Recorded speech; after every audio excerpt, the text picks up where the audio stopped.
देखिए, चुनाव का जो प्रारंभ होता है उसमें चुनाव की अलग अलग समितियां बनती हैं, कहीं कोर कमेटी बनती है, कहीं प्रबंध समितियां बनती हैं, संचालन समितियां बनती हैं।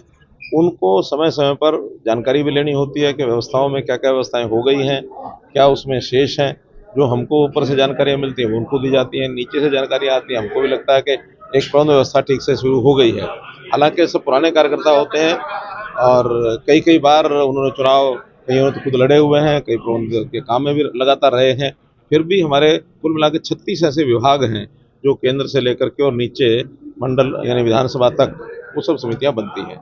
उसमें कहीं यातायात की बात है, तो कहीं कार्यालयों की बात है, कहीं मीडिया की बात है, कहीं वोटर संपर्क की बात है, कहीं लाभार्थी संपर्क का विषय है। तो ऐसे अलग अलग विभाग रहते हैं। आज उनकी बहुत अच्छे प्रकार से लगभग 2.5 घंटे ये बैठक चली है और बहुत अच्छी व्यवस्थाएं यहाँ हो चुकी हैं, बढ़िया हुई है।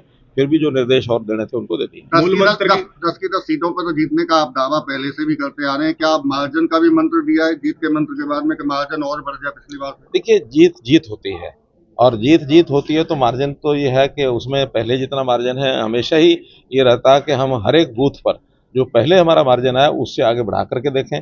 और बूथ लेवल पर काम करते हुए हम ये भी कहते हैं कि कुछ बूथ हो सकता है ऐसे जो पिछली बार हमारे किन्हीं कारण से कमजोर रहे होंगे, तो बूथ जीतना ये एक व्यवस्था का हमारा हिस्सा होता है। बूथ जीता तो समझो चुनाव जीता। हर बूथ का जो लेवल है हम ऊपर की तरफ बढ़ाते चले जाएं, ये सबको कहा है। कांग्रेस की दावेदारी है कि 10 की 10 सीटों पे वो भी जीतेंगे, हालांकि और कोई तीसरी चौथी पार्टी आए वो भी 10 की 10 जीते हैं। कुल मिला के 10 सीटें हैं, ये 40 होने वाली नहीं है। इसलिए 10 भारतीय जनता पार्टी के पहले थी, 10 की 10 दोबारा से आएंगी। दावा कोई कितना ही करे। सीएम साहब, कांग्रेस ने अपने ट्विटर हैंडल पर लिखा है कि अनिल विज ऐसे रूठे कि अब उन्हें भाजपा ने मनाना भी छोड़ दिया है, तो इससे संगठन में ठीक नहीं है। देखिए, अनिल विज हमारे अपने आदमी हैं, उनकी चिंता वो छोड़ दें, वो अपने घर की चिंता करें, ज्यादा अच्छा है। अनिल विज हमारे अपने लोकसभा में भी काम करेंगे, दूसरी लोकसभा में जहाँ उनको बुलाएंगे वहां भी काम करेंगे, और आज भी वो एक्टिवली जितना काम करना वो सब कर रहे हैं। करनाल फरीदाबाद देश में दूसरे और तीसरे नंबर की बड़ी मार्जिन से जीत हुई थी पिछली बार, क्या उसको भी आगे पार करने की किस तरह से तैयारी है? देखिए, देश के हमारे प्रधानमंत्री नरेंद्र मोदी जी हैं, ठीक है ना। उनकी स्टेट का कोई सांसद या खुद अपना हमारे से ऊपर नंबर रखते हैं तो हमें उसमें प्रसन्नता है। और हम जिस स्थान पर आए हुए हैं इससे ऊपर जाने का तो कोई कारण लगता भी नहीं है।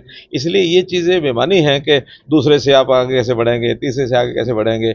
देश में हमको 400 सीटें जीतनी है और 400 सीटों का जो जीतने का एक टारगेट जो रखा है उसमें भाजपा अपने आप में 370 पार करे और एनडीए 400 पार करे। इस टारगेट को हम पूरा करेंगे। 10 लोकसभा, 1 विधानसभा, 11 के 11 खिलाएंगे। आज तो ये हाई कोर्ट का फैसला आ गया, खारिज कर दिया ना, क्योंकि उसका एक स्पष्ट सा कारण था। अब उसको मध्य प्रदेश महाराष्ट्र के उस निर्णय के साथ नहीं जोड़ना चाहिए। वहाँ केवल विधायक का चुनाव था, और जहाँ कहीं किसी प्रदेश में कोई मंत्री अथवा मुख्यमंत्री बिना विधायक के चुनाव लड़ता है तो उसको 6 महीने के अंदर चुनाव लड़के विधायक बनना होता है। तो ये उसके ऊपर भी ये कंडीशन जो है सुपरइम्पोज होती है। तो यहाँ चूंकि 6 महीने के अंदर अंदर चुनाव लड़ना, चुनाव जीतना, वो हमारे मुख्यमंत्री के लिए एक संवैधानिक आवश्यकता है। तो उसके नाते से हमको लगता ही था कि उसके साथ नहीं मिलाएंगे। तो इसका अच्छा है, हमारी अपने चुनाव की तैयारी चल रही है। और संगठन का तो बड़ा लंबा अनुभव है ही, अब सरकार का भी अनुभव आपको पूरा 9.5 साल का रहा है। कैसे देख रहे हैं सरकार के अनुभव को और संगठन के को अलग अलग? देखिए, हमारे यहाँ भारतीय जनता पार्टी का कोई भी कार्यकर्ता होता है, हर जो उसका अनुभव होता है वो सब जगह काम आता है। हमें चाहे संगठन का काम मिले, चाहे सरकार का काम मिले, चाहे सेवा का काम मिले, चाहे जनता के लिए कुछ भी करने का जो काम हमारे दायित्व लगता है हम उसको पूरा करते हैं। सीएम साहब, क्या वजह है कि बीजेपी अपने प्रोडक्ट की बजाय कांग्रेस के स्क्रैप पर ज्यादा भरोसा कर रही है? 6 कैंडिडेट आप में। देखिए, ऐसा नहीं है। विषय ये है कि समाज में जो अच्छे लोग होते हैं उनका चयन लगातार हम करते हैं, सिलेक्ट करते हैं। कांग्रेस में कोई अच्छे लोग नहीं रहे होंगे ऐसा नहीं है। डॉक्टर श्यामा प्रसाद मुखर्जी भी जनसंघ बनाने से पहले किसी दूसरी पार्टी में ही थे। इसलिए ये विषय ऐसा नहीं है। कांग्रेस के अंदर भी अच्छे लोग रहे हैं। आखिर कांग्रेस के लोगों को हमारे प्रधानमंत्री जी ने उनको मान्यता दी। नरसिम्हा राव जी को भी आखिर तो हमने हमारी केंद्र की सरकार ने पद्मश्री भारत रत्न दिया है।